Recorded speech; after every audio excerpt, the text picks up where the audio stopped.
पूरी हरियाणा की जनता जानना चाहती है कि आपका स्वास्थ्य कैसा है, कैसे हैं आप? मेरा स्वास्थ्य ठीक है और आप सबकी शुभकामना से आई एम बेहतर। डॉक्टर ने कल ही कहा कि काफ़ी प्रोग्रेस है, अभी भी जो है स्थिरता नहीं आई है, इट इज़ नॉट स्टेबल, मगर मैं काफ़ी बेहतर हूँ। सर, सबसे पहले तो इस्तीफे को लेकर के जिस तरीके से आपने पेशकश की थी, क्या उसे एक्सेप्ट किया गया है या आप जिम्मेदारी अभी निभाते हुए हरियाणा को लेकर नजर आए? क्योंकि हरियाणा का चुनाव खत्म हो चुका है, नगर निकाय चुनाव आने वाला, मगर इससे पहले भी जिस तरीके से इलेक्शन कमीशन हो जाए या फिर लीगली मूव करने की बात हो जाए, तो कई चीजें अभी रखी हुई है, तो क्या अभी आप कार्यभार संभालते हुए नजर आएंगे? देखिए, मैंने पहले भी कहा, मेरा इस्तीफा तो हाईकमांड के पास पड़ा हुआ है, मैं मोरल रिस्पॉन्सिबिलिटी के साथ, और मेरा सोच है एक प्रशासनिक अधिकारी के तरह का हुआ है। मैं जहाँ तक यहाँ हूँ till last moment I will execute my obligations. तो वो जो है यहाँ मेरे सामने आता है कि ये लोकल बॉडी का चुनाव आ रहे हैं, तो नगर निगमों का, तो उसमें जो करना चाहिए पार्टी को समय से वो करवाने का मेरा दायित्व बनता है। मेरा स्वास्थ्य ठीक नहीं तो मैं जहाँ तक कर सकता हूँ, मेरे सेक्रेटरीज हैं उनको भी मैं मार्गदर्शन कर सकता हूँ। ये जो हमारे कैंडिडेट जो कोर्ट में गए हुए हैं तो उनको किस प्रकार से करना चाहिए, तो उनमें जो लोगों में जो उनके कन्वीनर है उनको मार्गदर्शन करता रहूँ। तो मैं जितना भी कर सकता हूँ वो मेरा दायित्व बनता है कि आई मस्ट डू दैट, तो मैं कर निभाता रहता हूँ।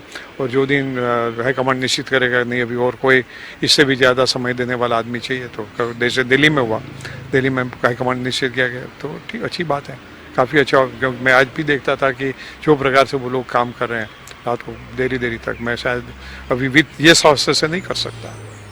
सर, अगर चुनावों की बात करते हैं तो लगातार चुनावों के बाद हार का कांग्रेस को सामना करना पड़ा हरियाणा में, जिसके बाद कई चीजें कही जा रही है कारणों के बारे में। पहला, आपको दोष दिया जा रहा है कि अगर प्रभारी दीपक बावरिया की तबीयत सही नहीं थी तो अपनी जिम्मेदारी किसी और को दे देनी चाहिए थी। दूसरी, संगठन को लेकर के विफल रही कांग्रेस, हरियाणा में संगठन नहीं बना पाई। तीसरी चीज है कि कई वरिष्ठ नेताओं ने सहयोग नहीं किया। ऐसी कई मुद्दे हैं, कई चीजें सवाल उठाए जा रहे हैं और कहीं ना कहीं उसका घेराव आपके ऊपर किया जा रहा है। मेरे स्वास्थ्य की जानकारी हमारे जो है हाईकमांड के पास थी, उन्होंने एक हद तक जो है उसके लिए जो है अजय माकन साहब को एम्पावर भी कर दिए थे। वो एक चीज़ थी। मेरा स्वास्थ्य इतना अचानक खराब हो जाएगा वो किसी को नहीं, मुझको भी मालूम नहीं था कि I will sleep into this deep sleep, तो ये जो है नहीं हुआ था। दूसरा जो कहते थे कि मैंने किसी को बता दिया था, तो मैंने जैसे बताया ऑलरेडी बता दिया था। और तीसरी जो बात आप जो कह रहे हैं कि संगठन के लेके मैंने लगातार प्रयास किए थे। मैं कुछ प्रिंसिपल स्टैंड्स मेरे होते हैं संगठन के मामले में, मेरे पैरामीटर्स जो हैं मैं हाईकमांड से भी चर्चा करता हूँ कि जो योग्य कई सालों से कोई इंतजार कर रहा है, पार्टी में वर्क कर रहा है, उसको अन्याय करते हुए भाई साहब आए और कहा कि ये मेरा खास आदमी, उसको आप बना दो अध्यक्ष, मैं स्वीकार नहीं करूँगा।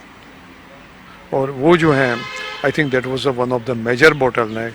मैं हमेशा हमारे सीनियर लीडर को कहता था कि ये कलेक्टर आपको लेना है तो यू नीड मिनिमम IAS, वो ऐसे प्रकार के लोगों को आप दो, अन्यथा मैं स्वीकार नहीं कर पाऊंगा। एंड आई बिलीव इट, क्योंकि अल्टीमेटली वो संगठन को नुकसान करता है। संगठन में वर्करों की जो एक मानसिकता होती है उसको भी कमज़ोर करता है कि हमको काम करने की आवश्यकता नहीं है, मैं किसी न किसी बड़े लीडर की चापलूसी कर रहा हूँ और मुझको पद मिल जाएगा। तो वो बात से मैं सहमत नहीं हूँ। और हरियाणा में जो नतीजे आए लोकसभा के, उसमें भी प्योर मेरिट्स का जो स्टैंड था और उसका आदरणीय राहुल जी ने और हाईकमांड ने पूरा समर्थन किया, तो उसका नतीजे पे आप देख सकते हैं। और संगठन के मामले में भी मैं वो मानता हूँ, उसमें भी जो जितने भी बड़े लीडर हैं उन लोगों के जो रिकमेंडेशन होते हैं वो एज आ प्रभारी मेरे सरमत्ते पे आए, मगर मैं उनसे वो भी उम्मीद करता हूँ कि that should also be without any kind of the, उसमें कोई उनकी पर्सनल लाइकिंग डिसलाइकिंग का रिफ्लेक्शन नहीं होना चाहिए। लाइकिंग जरूर से हो, मगर डिसक्वालीफाइड जो क्वालिफाइड लोग नहीं हैं उनके बारे में भी, उनकी स्ट्रॉन्ग लाइकिंग के बारे में जरूर से मेरी आपत्ति होती है। तो ये इसमें सहमति खड़ी करने में मैं कामयाब नहीं रहा, तो हाईकमांड की सहमति नहीं मिली, मैं दोषी हूँ, मैं मानता हूँ उसमें भी, मगर उसकी वजह से कोई नुकसान हुआ, पार्टी को नुकसान हुआ, वो भी मैं नहीं मानता हूँ। संगठन होता तो और ज़्यादा सीट मिलती, मगर अभी जो सरकार नहीं बनी तो उसमें जो है सबसे बड़ा इन लोगों ने जो रोबरी की है उसका योगदान है। और दूसरा जो हम टिकटों के वितरण में हर स्टेट में होता है, हर जगह पे होता है, जजमेंट एरर होती है और कई जगह पे सब्जेक्टिव डिसीजन हो जाते हैं, वो नहीं करते तो काफ़ी बेहतर होता, वो मैं मानता हूँ। सर, जिस तरीके से आपने भी जिक्र किया कि रॉबरी हुई इस चुनावों में, तमाम चीजें, मगर जिस तरीके से अध्यक्ष के द्वारा भी कहा गया, उदयवान के द्वारा भी कहा गया है कि अपने स्वास्थ्य के बारे में आपको पहले जानकारी दे देनी चाहिए थी, और जिस तरह आपने भी जिक्र किया कि सहमति कहीं ना कहीं नहीं बन पाई, ये भी एक बहुत बड़ा मूल्य कारण है। क्योंकि अगर स्टार कैंपेनर्स की भी हम बात करते तो वो भी एक बहुत बड़ा मुद्दा है कि उन्होंने डिस्टेंस बना लिया टिकट वितरण को लेकर के। मैं आपसे कह रहा हूँ, मैंने अभी और पत्रकार साथी को मैं उदाहरण दे रहा था, क्या पत्रकार साथियों में भी मैंने किसी को नाराज कर दिया है?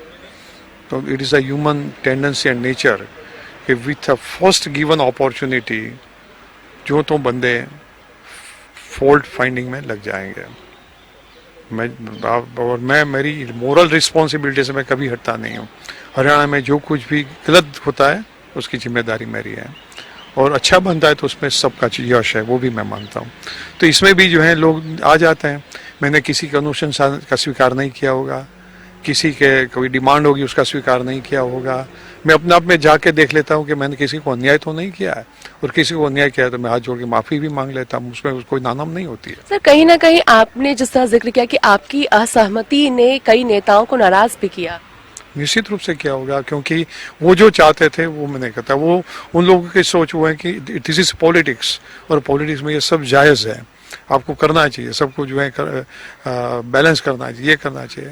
वो उनकी एक सोच है और मेरी सोच अलग से है।